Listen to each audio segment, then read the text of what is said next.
탐진치가 어떻게 일어나고 그것을 제어하는 방법은 무엇일까요? 사람들이 내에 대한 집착 때문에 생기는 첫 번째 작동이 탐욕입니다. 영원한 내가 있다고 생각하기 때문에 나를 살리기 위해서 탐욕심을 강하게 일으키게 됩니다. 나라는 영원한 실체가 있지 않다.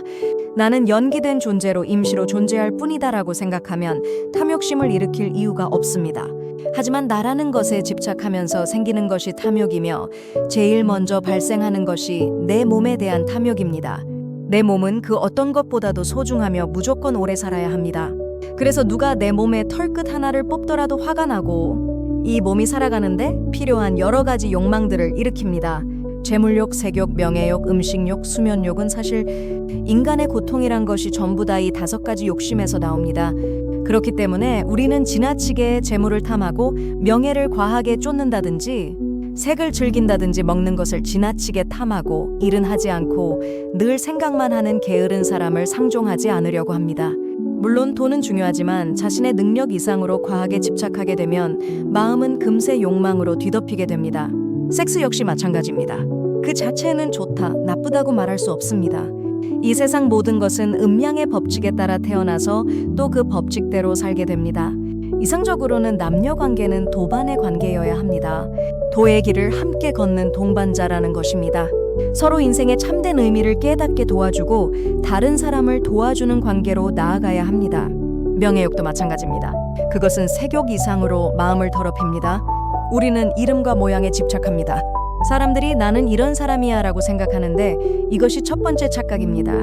이름과 모양은 본래 없으며 모두 생각이 만들어내는 것입니다. 하지만 인간은 거기에 만족하지 않고 나는 이렇다는 착각을 키워가기만 합니다. 나는 무슨 직장에 다녀? 나는 대학 교수야? 나는 어디에 나오는 사람이야? 나는 이런 친구가 있어. 기가 막힌 일이지만 매일매일 우리는 자신의 이름과 명성을 알리기 위해 무자비하게 경쟁하고 다른 사람을 비하하고 나의 명성을 유지하기 위해 혼신의 힘을 다합니다. 이 완벽하게 공허한 것을 붙잡기 위해 온갖 부끄러운 일을 다합니다.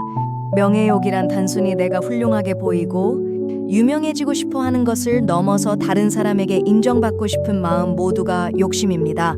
다른 사람이 나를 알아주지 않는다고 불평하고 잘 나가는 사람이 있으면 질투합니다. 필사적으로 모든 것에 순위를 매기려고 하고 사는 곳, 타는 차, 직장, 학교, 먹는 것, 입는 옷 등 모든 것에서 상위 순번에 들어가려고 모든 노력을 경주합니다. 참선 수행을 열심히 하다 보면 나라는 것이 실제 없다는 것을 알게 됩니다. 그러면 다른 사람에게 인정을 받지 못해서 안달할 필요도 없고 나보다 잘 나간다고 질투할 필요도 없습니다. 식욕도 마찬가지입니다. 혀가 가진 습관이 우리를 지배합니다. 동물은 배가 부르면 더 이상 먹지 않고 음식에 대한 집착이 없는 반면 인간은 과식으로 고통을 겪을 것을 알면서도 맛이 있으면 계속 먹습니다. 음식이란 다시 태어나기 어려운 인간의 몸을 잘 유지해서 깨우침을 이루기 위한 수단에 불과합니다. 수면욕은 또 어떤가요? 잠은 자면 잘수록 더 자고 싶은 것으로 그 역시 업입니다. 그러니까 부처란 말 자체가 깨운다, 깨어있다는 의미가 있습니다. 부처님께서 초전법륜에서 탐진치를 제거하는 방법으로 설하신 것이 개정해 사막입니다. 계율은 탐욕심을 제어하는 가장 좋은 방법입니다.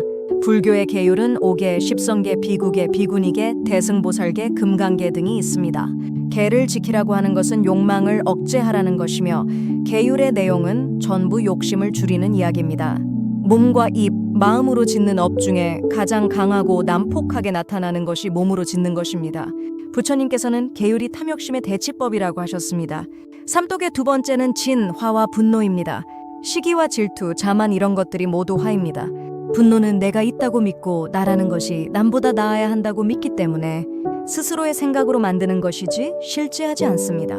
어떻게 하면 분노를 없앨 수 있을까요? 부처님께서는 나라고 하는 불변의 실체는 없다. 나라는 것은 인연 따라 발생했다. 인연 따라 소멸하는 연기적 존재이다 라고 설하신 무아사상을 이해해야 합니다. 무아사상과 더불어 분노의 대치법은 선정력입니다. 유사일에 어떤 철학서나 수행서에서도 화를 치유하는 방법을 얘기하지 않았습니다. 무아사상을 철저하게 이해하고 선정을 닦아나가면 선정력이 커지면서 화를 통제할 수 있게 됩니다. 대부분의 사람들은 산만심이 많고 분노가 많고 헐떡거림이 많기 때문에 욕심을 채우러 돌아다녀야 해서 선정을 닦지 않습니다. 불교의 선정수행은 하나의 소위처, 집중점에 집중하는 것입니다. 이것은 불교만의 특징인데 하나의 집중점에 집중하면 선정력이 강해지면서 양극단에 오고 가는 생각이 사라지고 탐욕심이 사라집니다. 선정력이 깊어지면 무아체험을 하게 되고 화가 치유됩니다. 그 경지까지 가지 않았더라도 선정력이 생기기 시작하면 화가 날 일이 생겨도 파장이 크게 일어나지 않습니다. 제 아무리 법문을 많이 듣고 남이 하는 말에 신경 쓰지 말라고 해도 어떤 경계에 가면 벌컥하고 올라오는 게 있습니다. 하지만 선정력이 깊어지면 어떤 경계에 가더라도 벌컥하고 올라오지 않는구나 하고 알게 됩니다. 힘든 경계가 올 때 눈이 확 떠지면서 분노에 정신이 딸려가지 않고 정신이 맑고 생각이 반듯하게 일어납니다. 탐진치 가운데 치는 어리석음입니다. 어리석음의 가장 핵심적인 것은 인과에 맞지 않는 일을 하는 것입니다. 자기가 짓지 않은 것을 얻으려 하고 기도하고 빌면 원하는 것이 이루어진다고 생각하는 것입니다.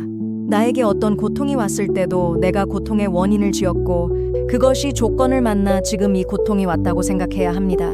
근원적으로 탐진치를 없애는 방법은 개정의 사막을 실행하면서 정과 해를 통해 무아를 체득하는 데 있습니다.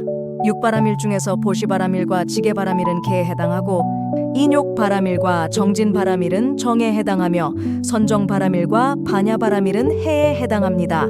개정해의 사막은 탐진치를 제거하는 대치법이며 이를 수행해 나가는데 몸과 입, 마음에 대한 수행이 있습니다.